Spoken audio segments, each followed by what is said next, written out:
लेकिन ये अमेरिकी डॉलर को नुकसान कैसे होगा, उसके लिए आपको समझना होगा कि डॉलर और तेल के बीच का रिश्ता आखिरकार क्या है, जिसकी वजह से डॉलर को एक बड़ा धक्का लग सकता है ये करेंसी स्वैप को लेकर के। तो डॉलर में, क्योंकि दरअसल दुनिया भर में तेल का जो ज्यादातर कारोबार है वो इसी करेंसी में किया जाता है और दुनिया में अमेरिकी डॉलर की मांग इसीलिए बढ़ी रहती है। तेल की कीमत गिरने से डॉलर मजबूत हो जाता है और डॉलर कमजोर होने पर तेल महंगा हो जाता है। दोनों के बीच में अपोजिट रिएक्शन रहता है, करेक्शन रहता है। डॉलर के गिरने पर तेल और सोने में बढ़त देखी जाती है, निवेश देखा जाता है। डॉलर की कीमत गिरने पर तेल की मांग बढ़ जाती है। तो ये दोनों के बीच का रिश्ता है। इसी वजह से तेल के खेल में डॉलर को कभी भी नुकसान पहुंच सकता है। अब डॉलर और तेल के कारोबार का क्या रिश्ता है, अब आपने वो जान लिया है। अमेरिका को फायदा और नुकसान कैसे होगा, लेकिन आखिर ये व्यवस्था बनी क्यों, आखिर कैसे अमेरिका ने दुनिया भर के तेल कारोबार पर अपने डॉलर का किला तैयार किया है, अब वो भी जरा आपको समझा देते हैं। पेट्रो डॉलर सिस्टम इसे कहा जाता है, जिससे तेल का कारोबार डॉलर में होना ही पेट्रो डॉलर सिस्टम कहलाता है।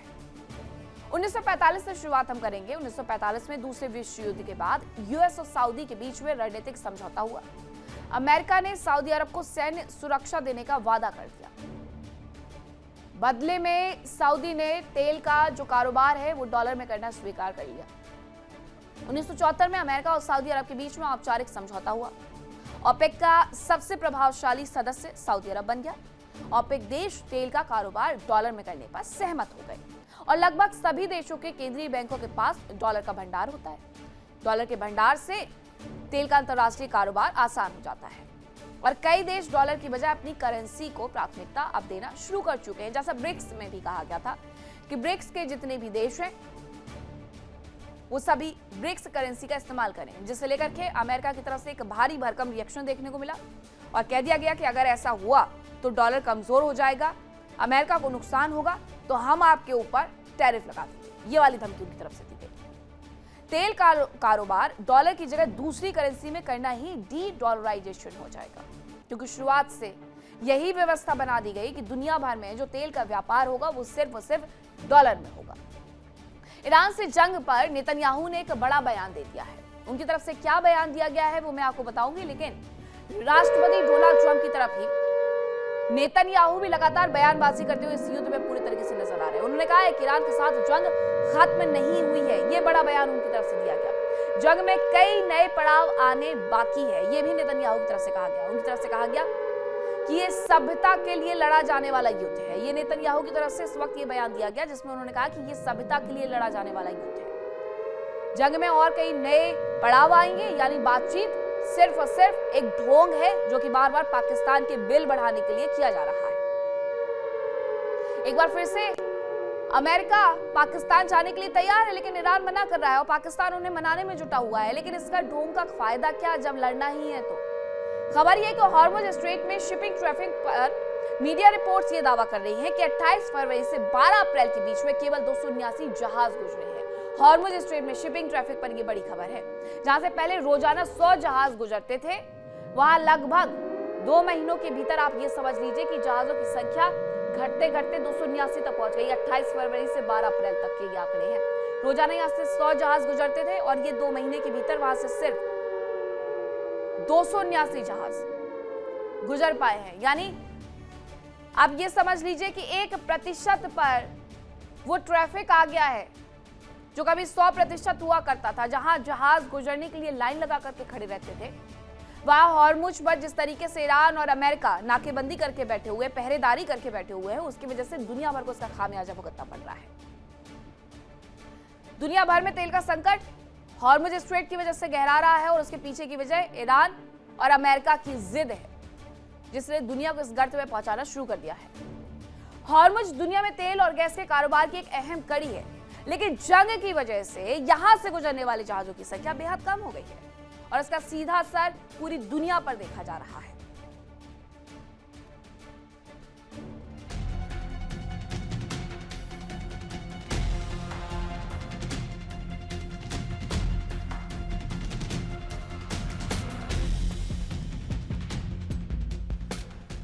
मिडिल ईस्ट में जंग के बीच हॉर्मुज एक अहम मुद्दा रहा। क्योंकि यहाँ से दुनिया के तेल कारोबार का करीब 20% हिस्सा गुजरता है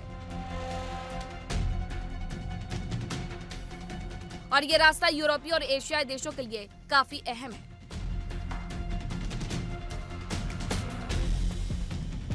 जंग के पहले भी आशंका जताई जा रही थी कि ईरान हॉर्मुज स्ट्रेट को ब्लॉक कर सकता है, जिससे दुनिया भर में तेल के लिए हाहाकार मच सकता है और हुआ भी वैसा ही। ईरान ने हॉर्मुज स्ट्रेट को ब्लॉक किया और दुनिया भर में टेंशन बढ़ी। कई देशों में तो पेट्रोल पंप पर ताला लटक गया, तो कहीं ऊर्जा आपातकाल का ऐलान कर दिया गया। हॉर्मुज स्ट्रेट को लेकर अमेरिका और ईरान के बीच तनातनी जारी है। पहले ईरान ने हॉर्मुज पर शिकंजा कसा और फिर अमेरिका ने हॉर्मुज की नाकेबंदी करने का ऐलान किया। ईरान ने हॉर्मुज से गुजरने वाले जहाजों से टोल लेने का ऐलान किया, जबकि अमेरिका ने ईरान को टोल देने वाले जहाजों के साथ ही ईरान के पोर्ट से जाने और आने वाले जहाजों को रोकने की घोषणा की। हॉर्मुज स्ट्रेट जो कभी दुनिया की लाइफलाइन हुआ करती थी, अब यहाँ शिपिंग ट्रैफिक के मामले में सन्नाटा पसरा है।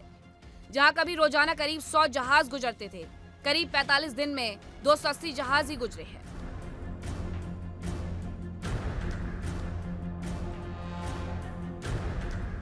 रिपोर्ट्स के अनुसार हॉर्मुज से गुजरने वाले जहाजों की तादाद काफी गिर गई है। इस रास्ते से युद्ध के पहले रोजाना करीब 100 जहाज गुजरते थे, लेकिन 28 फरवरी को युद्ध के आगाज के बाद से 12 अप्रैल के बीच महज 279 जहाज ही हॉर्मुज स्ट्रेट को पार कर पाए। बताया जा रहा है कि मार्च के दौरान शिपिंग ट्रैफिक बेहद कम हो गया। कई दिन तो केवल 2 से 8 तक जहाज ही गुजर सके, जबकि कुछ दिन तो 10 से 14 तक जहाज गुजर सके। सीज फायर के बाद से अब तक करीब 45 जहाज इस सकरे गलियारे को पार कर अपनी मंजिल की ओर बढ़ चुके हैं। Bureau report, India daily. जंग की वजह से हॉर्मुज स्ट्रेट से तेल की सप्लाई नहीं हो पा रही है। अब आइए आपको बताते हैं कि दुनिया में तेल की सप्लाई के लिए हॉर्मुज आखिरकार क्यों अहम है। ये इसलिए अहम है क्योंकि ओमान की खाड़ी और अरब सागर को जोड़ता है। ये हॉर्मुज स्ट्रेट है जो आप ये हिस्सा देख रहे हैं, ये ओमान की खाड़ी है, अरब सागर, फारस की खाड़ी, ये एक दूसरे को कनेक्ट करते हुए नजर आता है, ओमान की खाड़ी और अरब सागर को।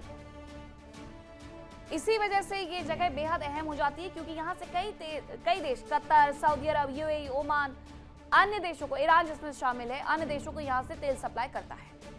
इसलिए ये रास्ता अहम है। ये 161 किलोमीटर लंबा है और 33 किलोमीटर चौड़ा है। इसकी चौड़ाई सिर्फ और सिर्फ 33 किलोमीटर है।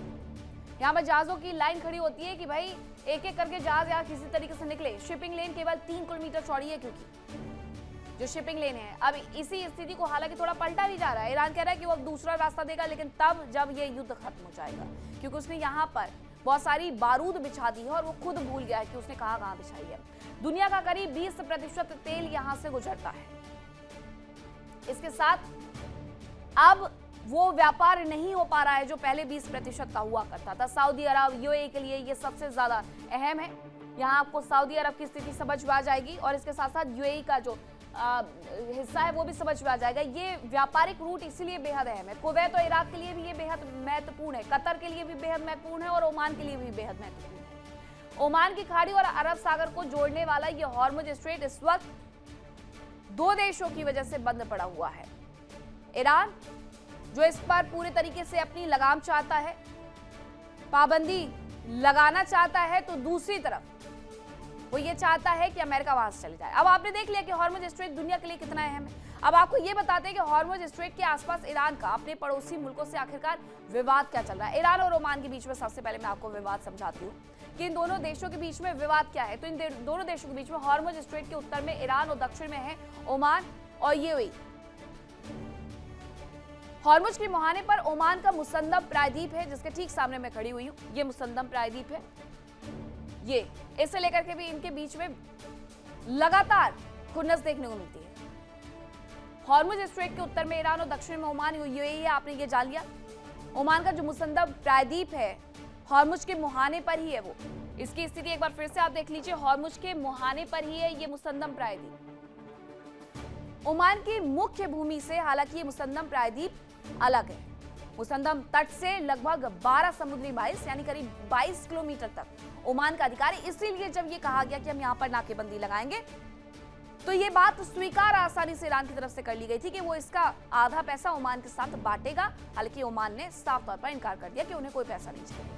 हॉर्मुज से गुजरने वाले जहाजों के लिए ये सबसे गहरा समंदर है ओमान की सीमा में, और कानूनी तौर पर ओमान के पानी से गुजरते हैं जहाज। कानूनी तौर पर ओमान ने सुरक्षा और ट्रैफिक कंट्रोल के लिए ईरान से हालांकि यहां पर समझौता कर लिया। ईरान और ओमान के बीच में कई जगहों पर दूरी केवल 24 समुद्री माइल्स की रह जाती है। यहां पर मीडियम लाइन का जो सिद्धांत है उसके तहत ये समुद्र के बीच में रेखा खींची गई है। ईरान और ओमान को अपने हिस्से में संसाधनों के दोहन का हक ये मीडियम लाइन ही देती है, और अंतर्राष्ट्रीय जहाजों को गुजरने से ईरान और ओमान नहीं रोक सकते। एक सच ये भी है जिस पर वो अड़े हुए हैं, ईरान अड़ा हुआ है।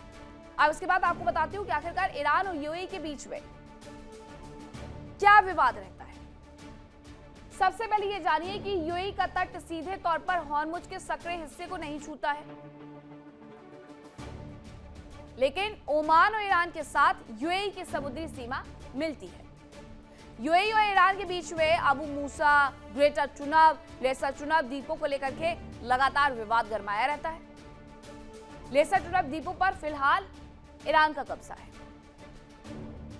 तो ये विवाद उसका अपने पड़ोसी देशों से चलता है, जिसकी वजह से अभी भी सवाल खड़े हो रहे हैं कि ये एक अंतर्राष्ट्रीय जगह है जहां से किसी भी शिप को बिना रोक टोक के जाने देना चाहिए। यह अंतर्राष्ट्रीय व्यापार और अंतर्राष्ट्रीय पानी की बात है। मीडियम लाइन का अगर सिद्धांत यहां पर लागू होता है तो उसे माना जाना चाहिए, जो कि ईरान मानते हुए यहां कतई नजर नहीं आ रहा है। देखिए इंडिया डेली 24/7 अब आपके स्मार्ट टीवी पर। इंडिया डेली मौजूद है सभी डिजिटल प्लेटफॉर्म पर लाइव और लगातार। इंडिया डेली 24/7 हर दिन राष्ट्र को समर्पित।